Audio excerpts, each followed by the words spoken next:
welcome to my YouTube channel and my first ever YouTube video on this channel. It is a YouTube channel, but I also would refer to it as like a booktube channel, because on this channel I plan to talk about all things books, reading vlogs, cozy, fun things like that, because that's what I could literally talk about all day long.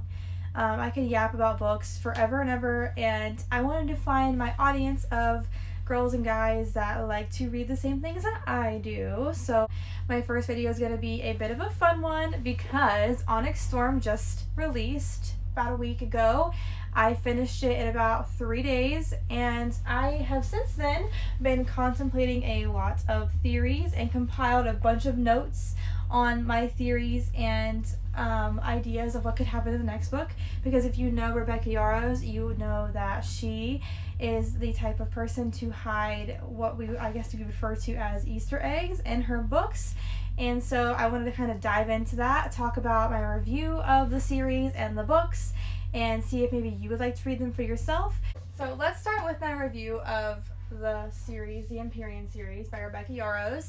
This series, I would rate every single one of these books a 5-star. Now, I know this is my first YouTube video, and I try so hard not to give away stars too lightly, but this book series truly is one of the best series I have ever read. My love for romantasy, like the genre of romantasy, is next level. That's usually what I gravitate towards. I started reading, I loved to read in high school and stuff, but then as time went on, I feel like I never had time. I kind of fell out of reading once I hit college, and I went to college to be a teacher, and that consumed so much of my time that when I was teaching, I'm not a teacher anymore, but when I was teaching, that consumed so much of my time, and I just never had time to read. Well, then I eventually gravitated towards like Colleen Hoover.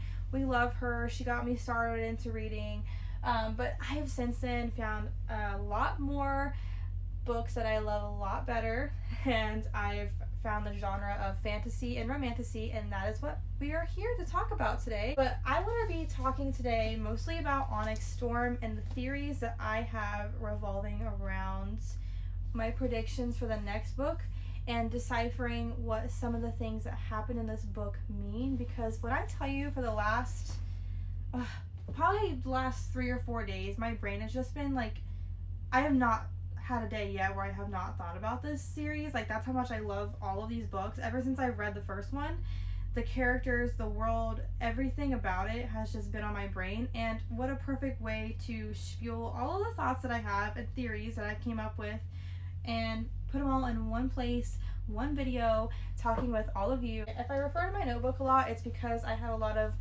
my points and stuff written down, and I will also include like snippets of like in the sphere over here of like evidence or text that I might be using when I'm talking about theories, so you can refer to that as well. But let's get into it, because I've been dying to talk about this with somebody. We know that, so let's do a little debrief on what happened in Onyx Storm. So, debrief on what happened. We know that in the last 2 chapters, we get Xaden's point of view in the one before the last, and then Violet's point of view in the last chapter. A lot of things happen. Xaden saves Sigale, and through that, he turns into more of a Venin than he should. He channels a lot more power, resulting in him being fully Venin now. He has like the red veins and everything, and this whole book they were looking for a cure, didn't find it. Hope we find it in the next one. That's a really big one. But we also know that Violet was missing for 12 hours in the last chapter, and when she wakes up in the last chapter, she's all groggy and fuzzy, and she looks down at her hand and she has a emerald engagement ring from Xaden's sword, the Sword of Tyrandor, and there's a legal binding contract of their marriage, so she's now married, but he's missing. He left her a note that he's gone now, which she could be either referring to Tyrandor itself, he left her Tyrandor, or it's his soul. There's a whole debate on that as well. But we know that she wakes up and she's looking around at her brother, and Arna's like, I won't let them burn you, whatever that could mean.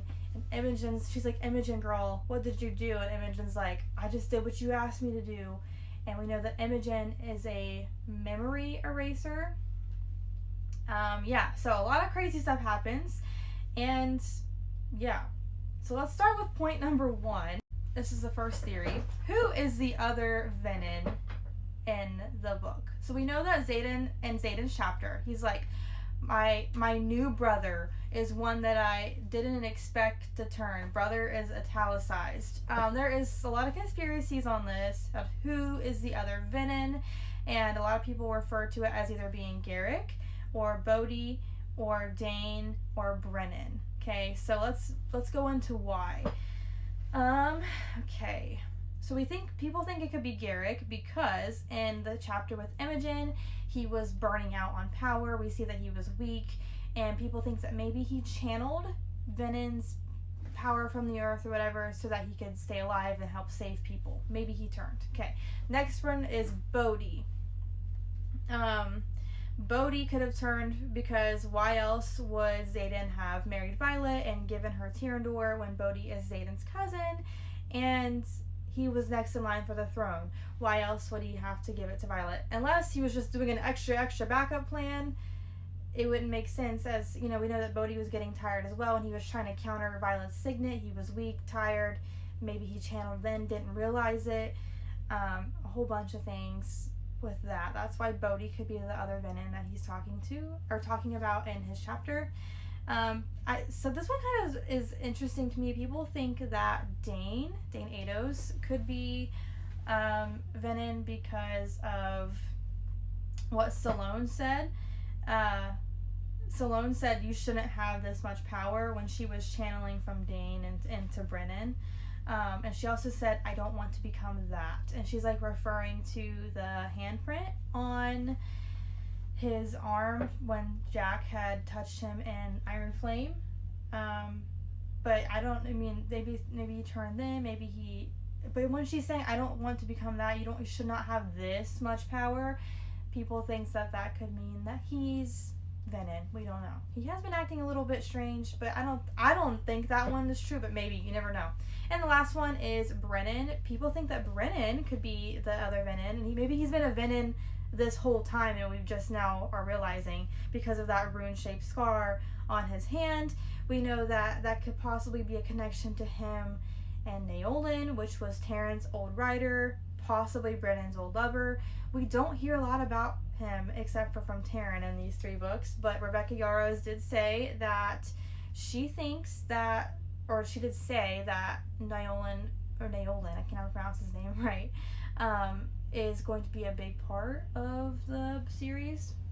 So maybe we'll hear more about him in the next book, and that's why Brennan could be Venin, because he turned for love as well from Naolin, or maybe it's a connection somehow. And also when he was running out of the thing, he said, and Darna, Violet's dragon, was like, I will not let him burn you. And she's like, why would Brennan burn me? That could be a sign too. So those 4 characters could be the potential other Venin that Xaden is referring to in his chapter. Let's get into theory number 2. And theory number 2 is Terran's old rider, Naolin, a Venin? Okay, so there's a lot of thoughts on this one that I've wrote down, and I've seen other people have as well, and that is when we see Terran talk about Naolin, which is Terran's old rider, we see Terran always saying things like, we do not speak of the one who came before. We do not talk about him. I don't want to talk about him. He's always like pushing off the subject of like, we don't talk about him. We don't talk about him. Like very, very adamant in that. That's one reason why we think Naolin could be Venin. Okay, another reason is Terran was very quick to hate on Xaden when Xaden became a Venin. He switched from calling him the Wing Leader to calling him Dark One really, really fast. Like, he's like, oh, he's a Venin now. I don't trust him. And that's coming from her Violet's dragon. And I think that could be a result of because Naolin, his old rider, turned into a Venin. And he just doesn't want to talk about it. And the third reason for that is because Brennan has, again, the rune-shaped scar on his hand. That could be his connection to Naolin. If we look at Onyx Storm page 481 and this other page, I will insert it here in Iron Flame, we could see that Brennan was old lovers. That's what Violet thinks about her brother, that he was old lovers with Naolin. And so, just like Violet, nature likes everything in balance. But we know that just like Xaden turned for love, maybe Brennan turned for love, or maybe Naolin turned for love, which would make sense why Naolin's, which is Terran's old writer, could be a villain. And Rebecca Yarros did say that Naolin is a big part of the story. He hasn't been mentioned too much in these 3 books, and I think that's because we're building up to it even more, but that's just a theory that I've had since I heard about that, and I've seen a lot of other people mention things too. But yeah, so we don't know, but in my opinion, I definitely think that Naolin is still alive somehow, but that maybe he's just a villain. But I hope we'll find out and know for sure. And theory number 3, Xaden's cure. Okay, this is a big one, and I've said this since the beginning. Some people have said a bunch of things, but there's one that I think, and we're going to discuss all of them, that I think would be Xaden's cure. So, a lot of people thought that we were going to get Xaden's cure in this book. Sadly, we did not. People thought that maybe the cure was Andarna. Maybe it still is Andarna, because even though the Irids said that there is no cure, Andarna did evolve and did change. So maybe she still is in some way. But here's what I think the cure could be. So we know that Violet is blessed by a god, or was like dedicated to a god or something of that sort. She was dedicated or blessed by the goddess Dune, which is the goddess of war. And because she's blessed by that god or goddess, she will not turn into venom. The one who holds her heart is rumored to turn into venom because, holds her heart. But I think if Xaden gets blessed by a god or goddess, that it could either help him or maybe even cure him. I don't know. I think because it helped Violet, it could do the same for him. And yeah, so there's a reason that Arik said the only way to protect Tyrrendor is to protect the temple. And that relates back to the whole goddess thing. I think if we protect Tyrrendor, it's like saving Xaden. He could be blessed by God. But we also know that Arik could have said that because he sees the future, and he was talking about them getting married. So that could be another reason why they got married. But I think a cure for Xaden is either going to be that he gets blessed by a god or dedicated to a god, and the power gets taken out of him or something. Or a really good theory as well, Salone, who we know is a siphon for power. She could channel from power from one thing into something else. Salone could be the cure, which is Liam's little sister. She could siphon power back into the earth, maybe from she did with Dane to Brennan. Maybe she can save Xaden until they can find another cure. But I think one of those is definitely going to be the cause of a way to fix him, if he's fixable. And God, I hope he is, because he's one of my favorite characters ever. But yeah, crazy theories. But I think that one of those will hold true in the next book. Let's talk about theory number 4, and that is the 7 gods are somehow connected to the 6 powerful signets. Or the gods are created to the people with the most powerful signets, because we know there was 6 dragons, but there's actually a 7th breed of dragon. That's Andarna's breed. Maybe there's a 7th god or goddess that's missing.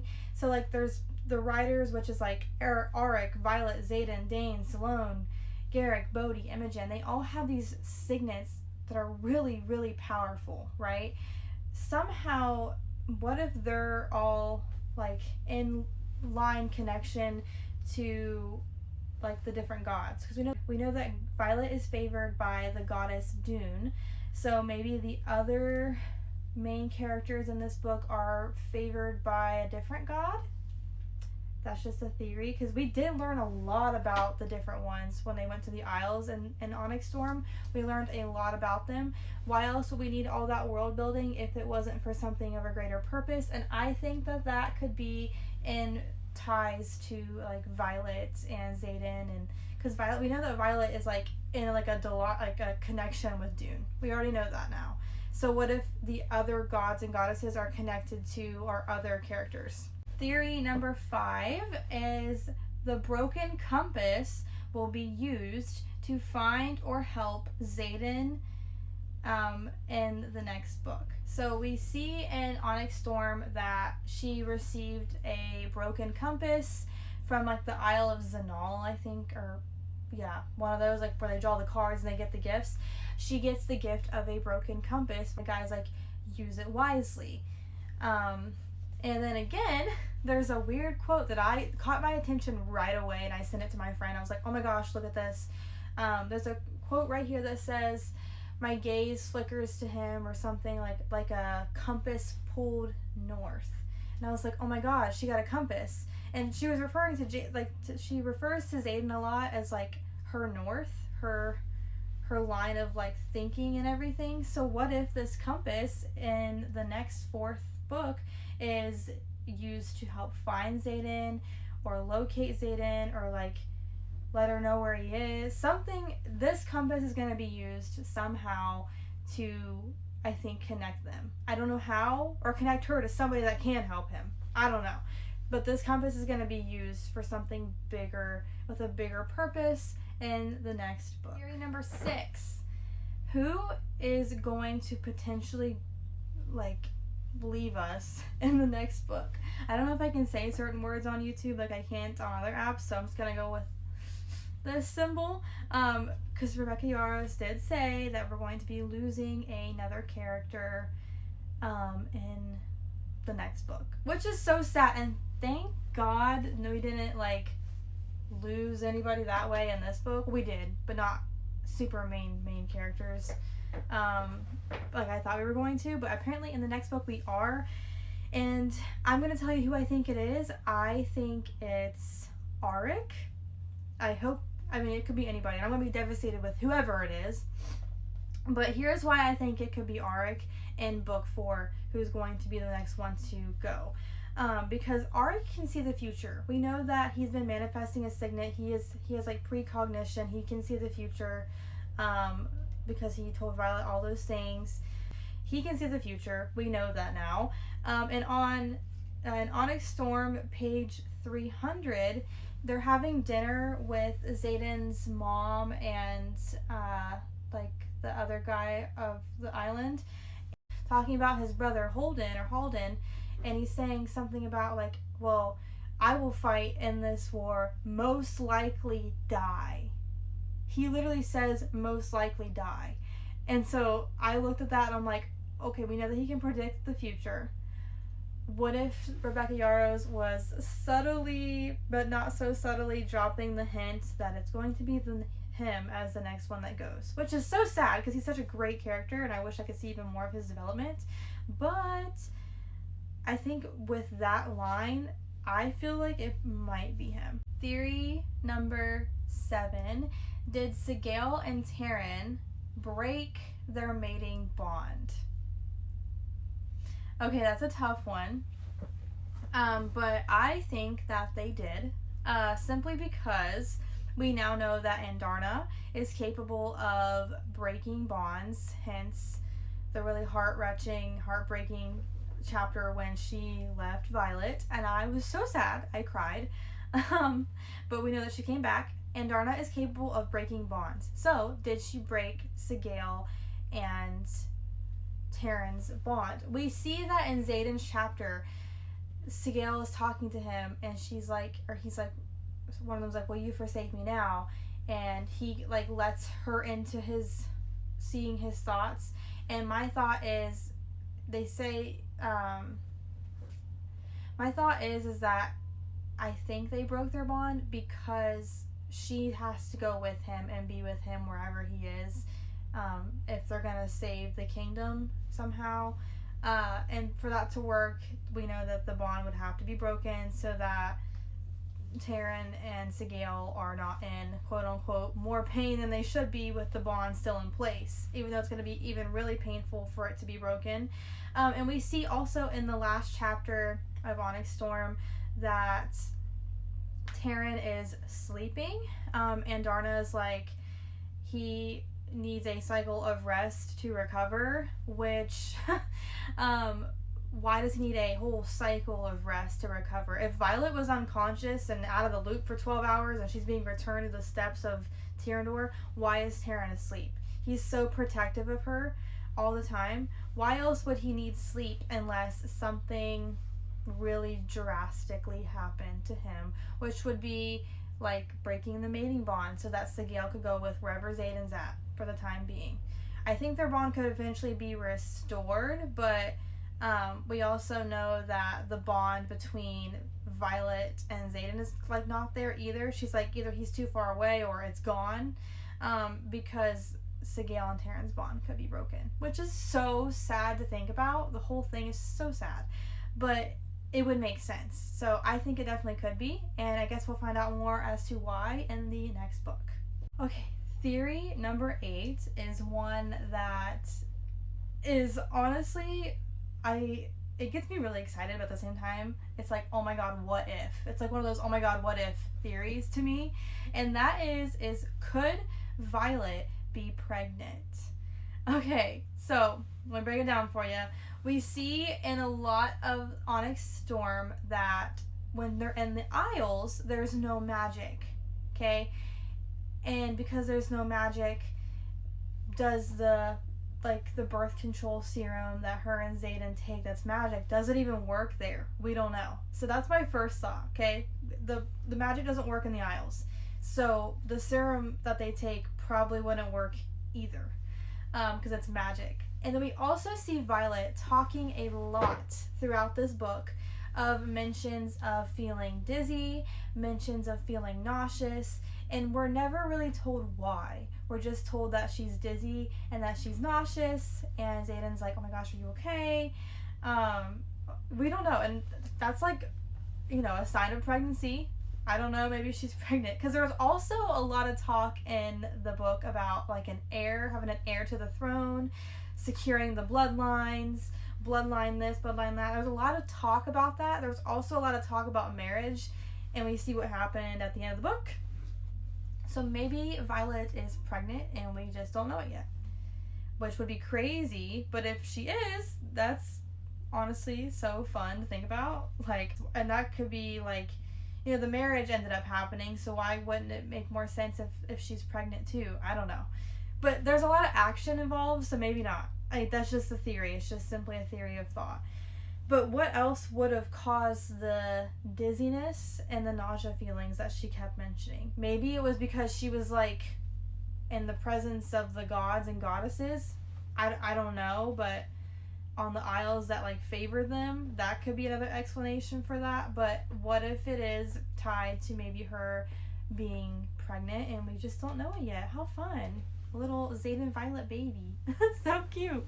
That's just a theory though. I mean, it's a big stretch, but a fun one to think about. Theory number 9. Violet's signet is actually pure power, but it just takes the form of lightning. Okay, so we see in Iron Flame that there's a mention of one of the professors who's working with Violet. He says something along the lines of, like, you have this power, you wield pure power. That's why he gives her the conduit thing to help control it. It just takes the form of pure lightning. So I think that her signet isn't a lightning wielder. Maybe it's just literally her signet is just pure power. Because how else was she able to still talk to Taryn and Andarna on the Isles when nobody else could talk to their dragons? When they went to the Isles, there was like no magic at all. There was none. Even Xaden and Sigale, who are a really strongly bonded pair of rider and dragon, Violet could still talk to Taryn and Andarna, but none of the other riders could talk to their dragons at all. Which, how else could Violet do that unless she wielded pure power? There's not really a lot of talk about this one, but I think that that could be a fact. But I guess we'll find out in the next book. Theory number 10. why would Andarna be saying, I will not let them burn you? Well, she's talking, if we look back at the last chapter, we see that she's referring to Brennan. She's like, why would Brennan burn me? I don't know if she's actually referring to Brennan, but we see that in the book, that she's like, oh, but why would Brennan burn me? And I think Andarna might have said that because there's a lot of Venin around, or maybe it's not so good people and Andarna already knows, or because when Andarna left, she found out something, and we're just now seeing her back, in a kind of a more able to talk setting than in the middle of a war. And she's telling Violet, I will not let them burn you. There's something that Andarna knows that we don't know yet. And I think maybe it could relate to something with Brennan. I think that Brennan, Violet's brother, is maybe coherently evil. We just don't know it yet. Because why else does he have that rune on his hand? Like, nobody else has that. Little suspicious to me. Seems a little sus if you ask me. So maybe he's like controlled by Nyolan or controlled by a Venin of some sort. Cause like, I don't know, there's a whole connection there that we just don't know about. But why else would Andarna say that? If you have any ideas as to why Andarna might say that, I really would like to know your thoughts, because that's all I can think of is like maybe she's talking about Brennan. That's all I can think of. I don't know what else she'd be talking about. That one's a hard one for me, but it's still a theory that I thought was, one that's like, that's interesting. What is she referring to? Theory number 11 is Xaden referring to his soul in the note where he says, it's yours now, don't look for me, or I'm gone, or something along those lines. It's right here. Is he talking about his soul, or is he talking about Tyrandor? So I see a lot of people speculate this as well. When Xaden talks about Tyrandor, which is his kingdom, or his province, I guess is the more proper term for it, his province, his part of Navarre that he's now the Duke of, he always refers to Tyrandor as a she. We know that he married Violet, making her now the Duchess of Tyrandor, and he basically left it to her. He left this stuff to her. Why else would he marry her? Unless it was to secure that. But what also is, maybe he's talking about Tyrandor, he says, it's yours now. Maybe he's referring to his soul. So we know when he was channeling as a Venin, she was like, when he was taking that last source of power from the ground, she's like, I love you, coming at him through his mind. And he's like, I clung to that. I was holding on to that last piece of myself. Because, as a Venin, you lose your soul. Well, what if he was clinging on to that last piece of his soul, and now that last little piece is either still in him or in the Temple of Doom? That's why, the Temple owed Xaden a favor. And I think that favor could be to reenact their marriage and maybe protect that one little piece of his soul. And if they had to store it in something, maybe that piece of his soul was like in the emerald, on her finger, which is from his sword, which is a whole nother story in itself, because it's such a deep thing to think about. But that emerald could have his soul trapped in it, and it's on her finger. Or we know that on the island of Zanal, when I think it's Zanal, I don't know what the name of the island is, but when Violet gets the broken compass as a gift, Xaden receives the box. And Violet was saying how it was sitting on their nightstand with the sword on it or whatever, but maybe his soul is in that box, and it's gonna kind of tie into something like another, the story of Pandora's box. Maybe there's a connection there. I don't know. That's my thoughts. Either his soul, I think he's talking about his soul. He says it's yours now, it's hers to protect now until we can find a cure for Xaden, if we can find a cure. And if until then, part of his soul is either in the ring on her finger or it's in the box that Xaden was given as a gift. And I think we'll find out more about that for sure in the next book. And then the last theory that I have, theory number 12, and this is a really interesting one, okay? And I definitely think this is where she could be going with this. Rebecca Yarros, I think it's where she could be going with her writing.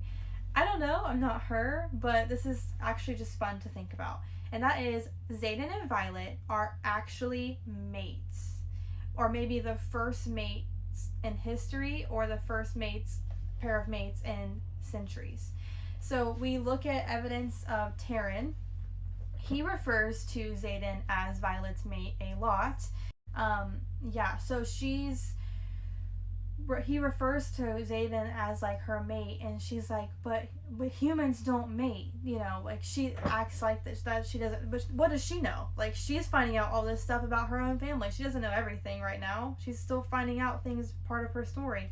So what if they are actually mates and Taryn like knows it? Because, you know, if we also look at the god and goddesses, the goddess of Dune, which is the goddess that Violet is favored by, she is the goddess of war. And we look at I think it's pronounced Lyol, which is a god of love in the book. Maybe that's who's gonna bless Xaden and like get him cured. I don't know, but maybe he's the god of love, and like, because Xaden owns Violet's heart basically, and that's why he turned Vin and he turned for love.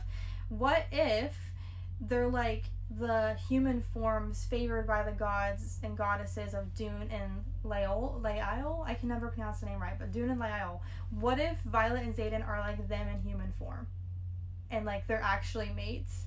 This is a theory that I've like spun off of for a while, because why else would we be learning about all these other like isles and gods and goddesses if there wasn't some other bigger connection to the story? And I think that we're gonna find out that eventually in the end they were mates from the beginning, because like also in the very first part like of their connection, like it was instant.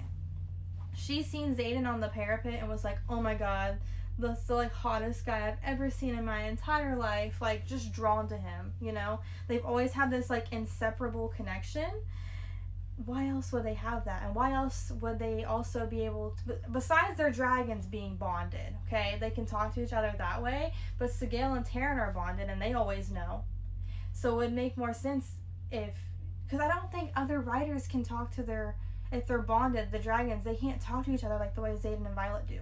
I think there's something bigger there. I definitely think there's like a connection of either them being fated mates or already mates, or something of the process. And we know there's a quote that says both war and love change souls inevitably. That quote right there, like Dune is the goddess of war and Lyol is the god of love, together, war and love. Oh my gosh, like I think they're fated mates. There's always been this like gravitational pull between them, and I think that is a theory that we're going to touch on and definitely find out more about in the next book or the last book, because there's supposed to be 5 books total in this series, and I think that's something that could be happening, and that's really cool if it is. Guess we'll find out. So that is the 12 theories that I have about the next book, or kind of what was happening in Onyx Storm. So I don't know if any of these theories are true. They're just theories. That's, you know, thoughts that I have about what could potentially be happening and why they're happening, to kind of like give my brain some closure and time to process all that's happened in this book, because I have not stopped thinking about this book and this book series since I finished Onyx Storm like 3 or 4 days ago, and it's just been raging in my mind. Those are the theories that I have. If you have any others, I would love to hear them so we could discuss more, because I think book theories are so interesting, especially when the author will hide little Easter eggs and tidbits about what is going to happen in the next book. So fun. We have a good year or two to theorize, but those are just the ones that I came up with and also kind of rumored to hear other people talking about since this book came out. But yeah, I will be making more book videos in the future. I will probably be doing a book tag in the next week or so stay tuned for that. But until then, like this video and subscribe to my channel to see more book related and bookish content. And until then, love you guys. Hope you have a lovely weekend and a lovely rest of your day. We'll talk more soon.